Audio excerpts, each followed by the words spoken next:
Bonjour frères et sœurs, fidèles du Seigneur.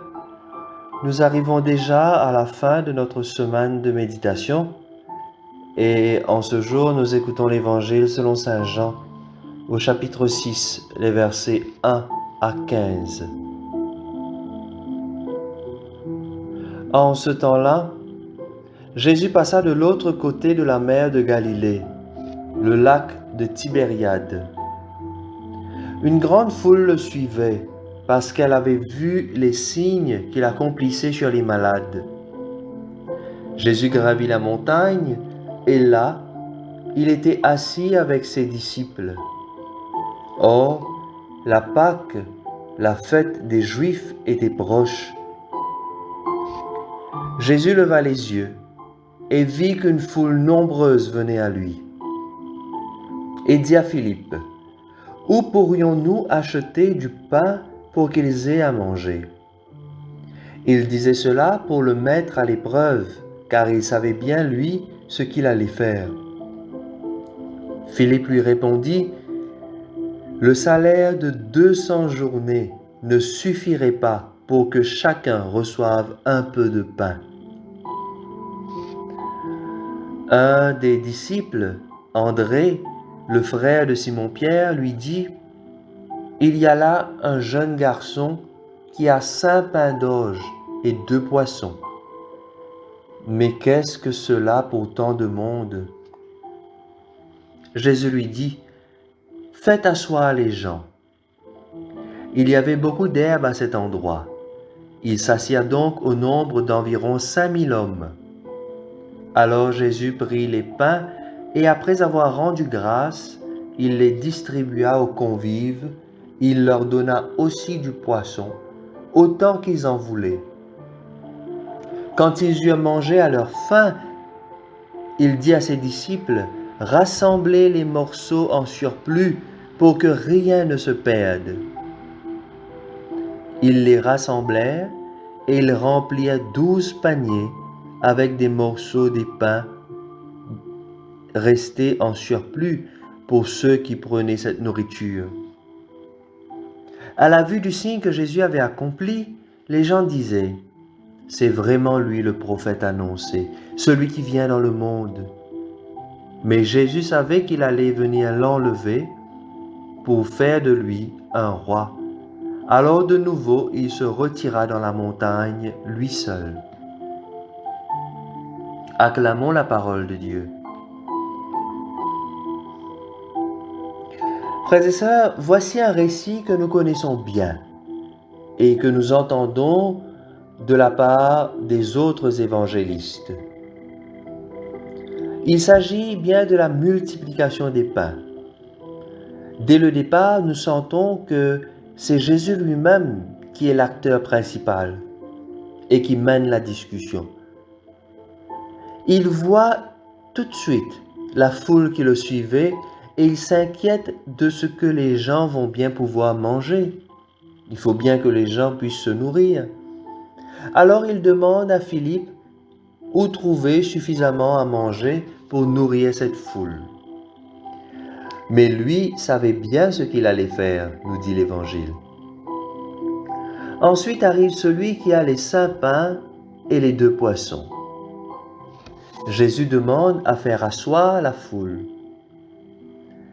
Vous savez, parmi toutes les interprétations et explications que les théologiens donnent à ce récit de la multiplication des pains, il y en a une que j'affectionne particulièrement. Et je pense que vous la connaissez déjà, car je vous en parle à chaque fois que nous tombons sur ce texte. Alors, nous savons bien comment les Juifs de l'époque s'habillaient.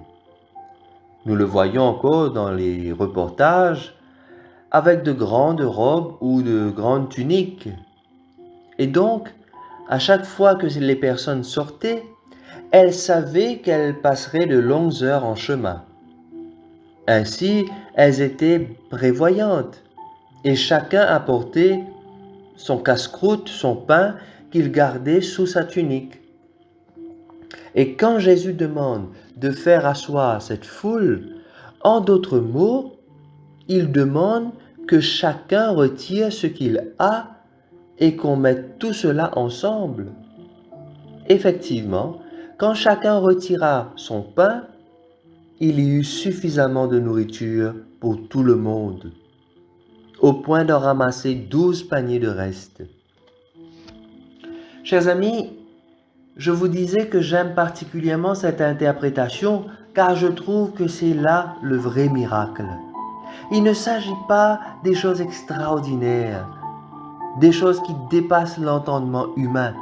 Il s'agit des choses, le vrai miracle, c'est quand nous pouvons nous asseoir ensemble. Le passage nous dit, Jésus prit les pains et après avoir rendu grâce, il les distribua.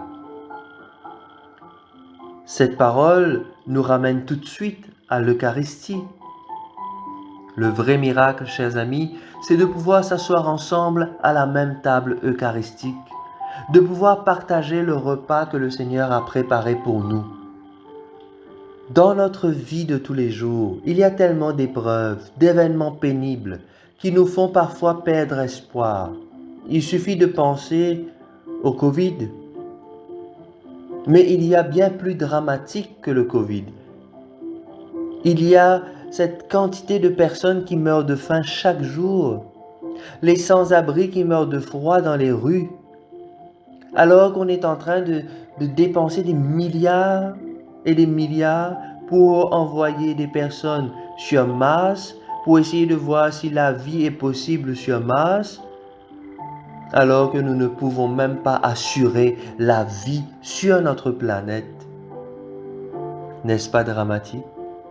Il y a des sans-abri qui meurent de froid chaque jour, des migrants qui meurent engloutis sous les eaux, les étrangers qui meurent à cause du regard rempli de haine de la part des uns et des autres. Oui, chers amis, toutes ces situations d'épreuve nous conduisent parfois au désespoir. Toutefois, ce matin, Jésus nous dit une chose importante. Quand nous prenons le temps de nous asseoir, de mettre en commun ce que nous avons, nous sommes capables d'accomplir de grands miracles.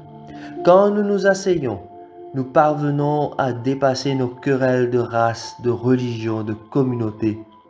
Quand nous nous asseyons et que chacun apporte ses idées, ses moyens, aussi petits qu'ils soient, ce que nous avons, nous sommes en mesure de régler beaucoup de difficultés. Il ne s'agit pas, frères et sœurs, de vouloir changer le monde entier. Ce serait là nous faire illusion.